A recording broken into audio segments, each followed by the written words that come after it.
Academia career द्वारा प्रायोजित academia daily dose programme में आपका पुनः स्वागत है। मैं हूं सुधांशु देव और आज की तारीख है 15 जनवरी 2022। आज के इस प्रोग्राम में हम बात करेंगे आज की डेट में बनने वाले करंट अफेयर से रिलेटेड सभी महत्वपूर्ण प्रश्नों की, उन प्रश्नों से संबंधित महत्वपूर्ण तथ्यों की तथा अगले दिन के लिए कुछ महत्वपूर्ण प्रश्न आपको प्रैक्टिस क्वेश्चंस के रूप में दिए जाएंगे, जिनके आंसर आपको स्वयं ढूंढ कर लिखने होंगे नीचे कमेंट बॉक्स में।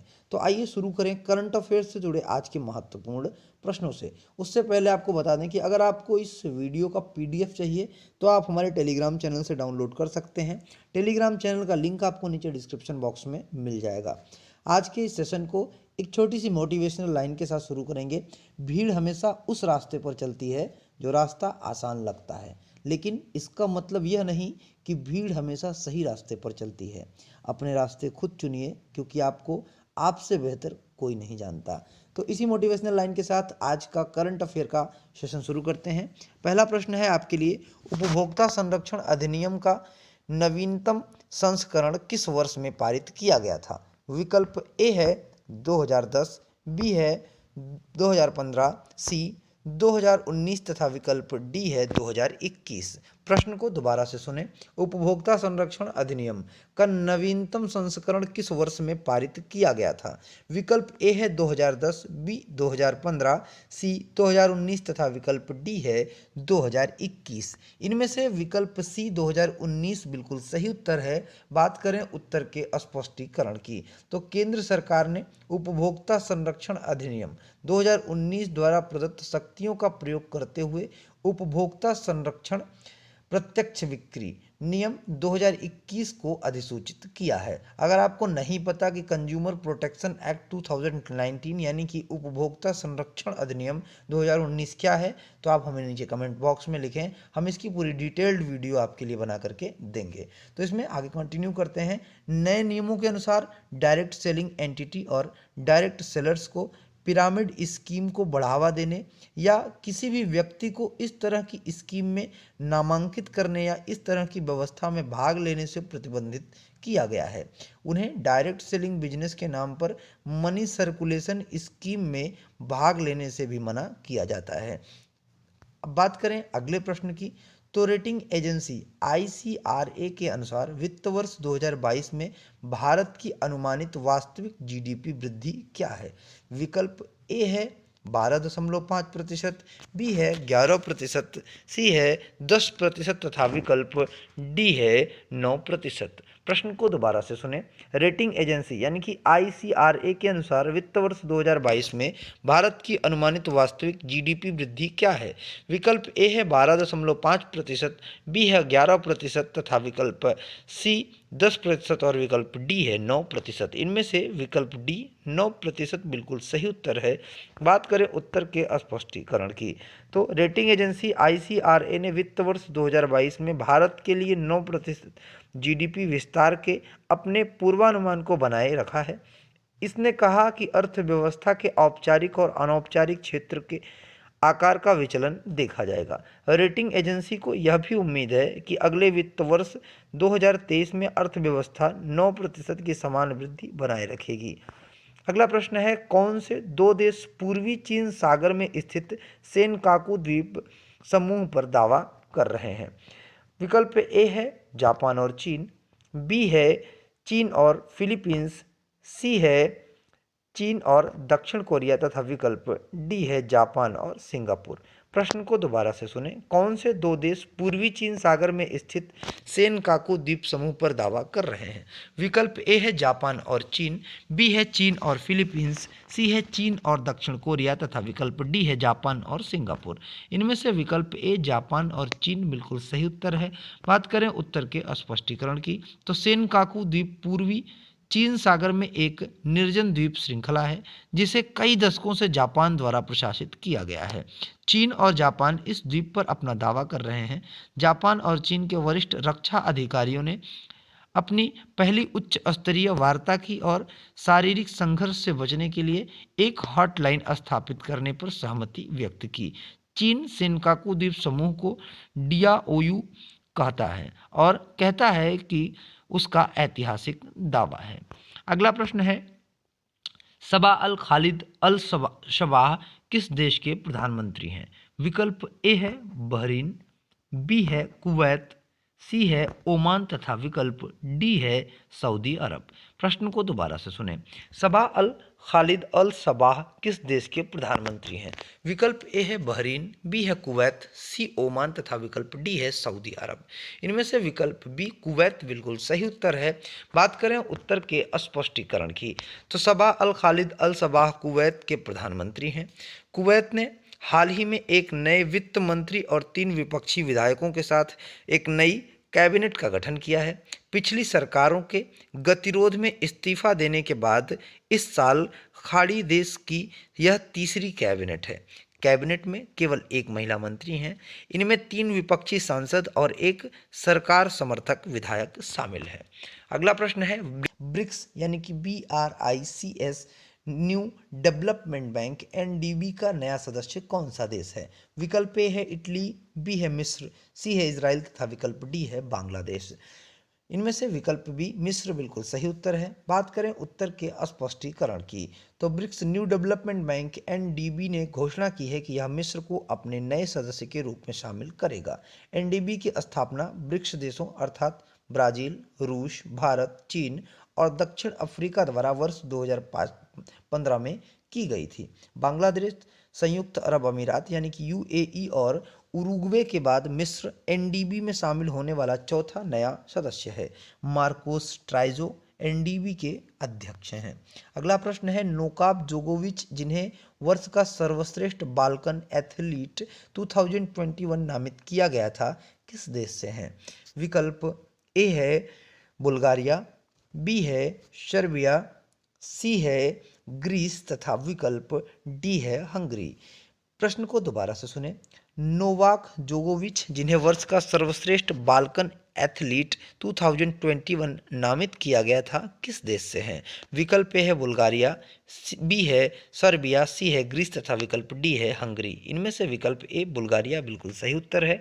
बात करें उत्तर के स्पष्टीकरण की, तो सर्बिया के टेनिस खिलाड़ी नोवाक जोकोविच को रिकॉर्ड 7वीं बार वर्ष का सर्वश्रेष्ठ बाल्कन एथलीट चुना गया। 34 वर्षीय खिलाड़ी दुनिया में नंबर 1 पर हैं और उसने इस साल 4 ग्रैंड स्लैम टूर्नामेंट में से 3 जीते हैं। ग्रीक बास्केटबॉल खिलाड़ी जियानिस एंटोनोकोनम्पो पोल में दूसरे स्थान पर थे। उनके बाद एक अन्य ग्रीक लॉन्ग जंपर मिल्टियाडिस टेंटोग्लू थे।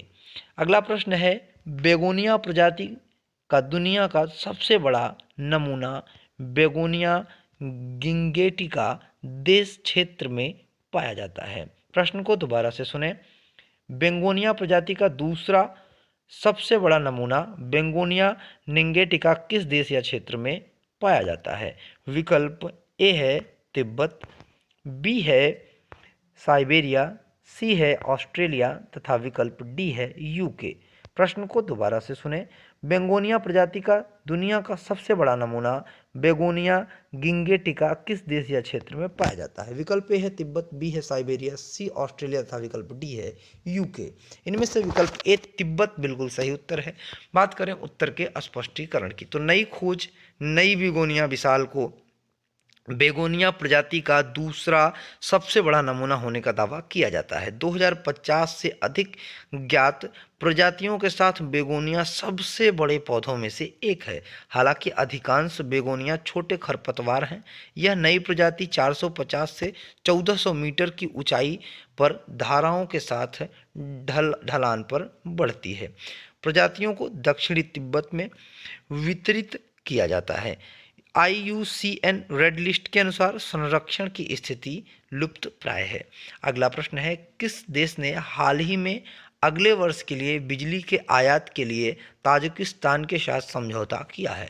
विकल्प ए है अफगानिस्तान, बी है दक्षिण अफ्रीका, सी है ऑस्ट्रेलिया तथा विकल्प डी है भारत। प्रश्न को दोबारा से सुने। किस देश ने हाल ही में अगले वर्ष के लिए बिजली के आयात के लिए ताजिकिस्तान के साथ समझौता किया है? विकल्प ए है अफगानिस्तान, बी है दक्षिण अफ्रीका, सी ऑस्ट्रेलिया तथा विकल्प डी है भारत। इनमें से विकल्प ए अफगानिस्तान बिल्कुल सही उत्तर है। बात करें उत्तर के स्पष्टीकरण की, तो अफगानिस्तान ने अगले वर्ष के लिए बिजली के आयात के विस्तार के लिए ताजिकिस्तान की ताजिक बिजली कंपनी के साथ एक नए समझौते पर हस्ताक्षर किए हैं। हाल ही की रिपोर्ट के अनुसार अफगानिस्तान को प्रतिवर्ष 850 मेगावाट बिजली की ज़रूरत है। Afghanistan 620 megawatt Uzbekistan, Tajikistan, Turkmenistan और इराक से आयात करता है, जबकि 230 मेगावाट की आपूर्ति घरेलू स्रोतों से की जाती है। अगला प्रश्न है, भारत के किस पड़ोसी देश ने हिंदू मंदिर प्रबंधन समिति का गठन किया है?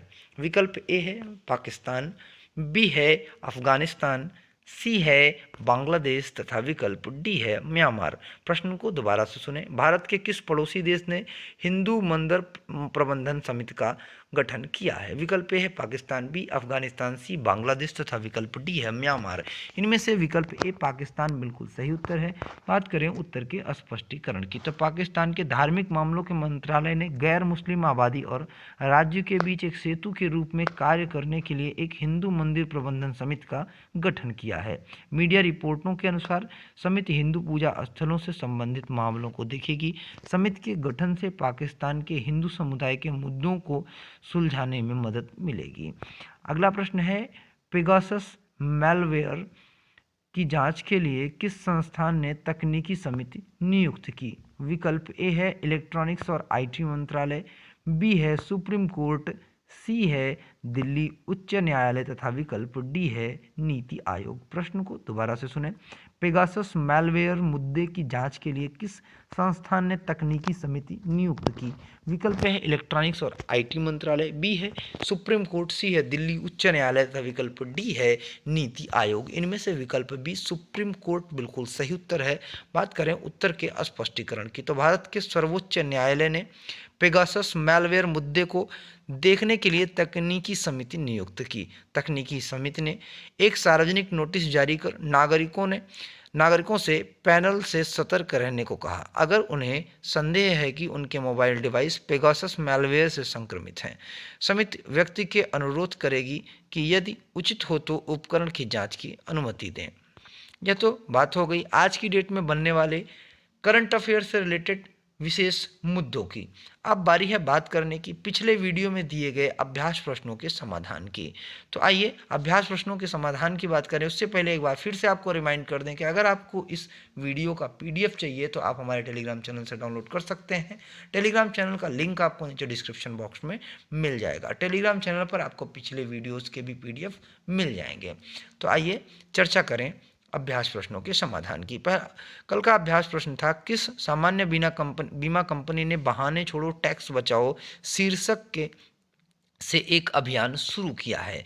विकल्प ए था SBI General Insurance Company, B Oriental Insurance Company, C Bharti AXA general insurance तथा विकल्प डी था रेलिगेयर बीमा कंपनी। प्रश्न को दोबारा से सुने। किस सामान्य बीमा कंपनी ने बहाने छोड़ो टैक्स बचाओ शीर्षक से एक अभियान शुरू किया है? विकल्प ए है SBI General Insurance Company, B है ओरिएंटल इंश्योरेंस कंपनी, सी है भारतीय एक्सा जनरल इंश्योरेंस तथा विकल्प डी है रेलिगेयर बीमा कंपनी। इनमें से विकल्प ए एसबीआई जनरल इंश्योरेंस कंपनी बिल्कुल सही उत्तर है। बात करें उत्तर के स्पष्टीकरण की, तो एसबीआई जनरल इंश्योरेंस ने बहाने छोड़ो टैक्स बचाओ अभियान शुरू किया है। अगला प्रश्न था, पीएम मोदी ने किस तारीख को वीर बाल दिवस घोषित किया है? विकल्प ए था 26 दिसंबर, बी 25 दिसंबर, सी 20 दिसंबर तथा विकल्प डी 31 दिसंबर। प्रश्न को दोबारा से सुने। पीएम मोदी ने किस तारीख को वीर बाल दिवस घोषित किया है? विकल्प ए है 26 दिसंबर, बी 25 दिसंबर, सी 20 दिसंबर तथा विकल्प डी था 31 दिसंबर। इनमें से विकल्प ए 26 दिसंबर बिल्कुल सही उत्तर था। बात करें उत्तर के स्पष्टीकरण की। तो प्रधानमंत्री नरेंद्र मोदी ने 9 जनवरी 2022 को गुरु गोविंद सिंह जयंती के शुभ अवसर पर जनता को संबोधित करते हुए घोषणा की कि इस वर्ष 26 दिसंबर को बार वीर बाल दिवस के रूप में चिन्हित किया जाएगा। यह तो बात हो गई पिछले अभ्यास प्रश्नों के समाधान की। अब बारी है आपके लिए कुछ अभ्यास प्रश्न देने की। तो आइए बात करें कुछ अभ्यास प्रश्नों की। फिर आपको एक बार रिमाइंड कर दें कि अगर आपको इस वीडियो का पीडीएफ चाहिए तो आप टेलीग्राम चैनल से डाउनलोड कर सकते हैं। तो आइए चर्चा करें आज के कुछ प्रश्नों की जो कि अभ्यास प्रश्नों के रूप में आपको दिए जाएंगे। तो पहला प्रश्न है, निम्नलिखित में से किस कंपनी को सरकार का $1 बिलियन का पासपोर्ट प्रोजेक्ट मिलता है? विकल्प ए है विप्रो, बी है इन्फोसिस, सी है टीसीएस तथा विकल्प डी है HCL। प्रश्न को दोबारा से सुन लें। निम्नलिखित में से किस कंपनी को सरकार का $1 बिलियन का पासपोर्ट प्रोजेक्ट मिलता है? विकल्प ए है विप्रो, बी इन्फोसिस, सी टीसीएस तथा विकल्प डी है HCL। अगला प्रश्न आपके अभ्यास के लिए, चुनाव आयोग ने गोवा, पंजाब, मणिपुर, उत्तराखंड और उत्तर प्रदेश के विधानसभा चुनावों की घोषणा की। मुख्य चुनाव आयुक्त कौन है? विकल्प ए है अचल कुमार ज्योति, बी है अनिल त्रिपाठी, सी है सुशील चंद्र तथा विकल्प डी है सुनील अरोड़ा। प्रश्न को दोबारा से सुने। चुनाव आयोग ने गोवा, पंजाब, मणिपुर, उत्तराखंड और उत्तर प्रदेश के विधानसभा चुनाव की घोषणा की। मुख्य चुनाव आयुक्त कौन है? विकल्प ए है अचल कुमार ज्योति, बी है अनिल त्रिपाठी, सी है सुशील चंद्र तथा विकल्प डी है सुनील अरोड़ा। उम्मीद करते हैं इन दो प्रश्नों के उत्तर आप जरूर ढूंढकर नीचे कमेंट बॉक्स में लिखेंगे। आज के लिए बस इतना ही, मिलते हैं अगले वीडियो में। तब तक बने रहें अकेडमिया डेली डोज के साथ। चैनल पर यदि आप नए हैं तो चैनल को सब्सक्राइब कर लें, बेल आइकॉन दबाएं जिससे आपको समय पर अपडेट मिलता रहे। हम सोशल मीडिया प्लेटफॉर्म पर भी उपलब्ध हैं। आप हमें Facebook, Instagram, Pinterest, LinkedIn, Twitter और कूप पर फॉलो कर सकते हैं। आप हमारे साथ वहाँ बातचीत कर सकते हैं, आप अपने प्रश्न पूछ सकते हैं। आज के लिए बस इतना ही, मिलते हैं अगले वीडियो में। तब तक के लिए धन्यवाद।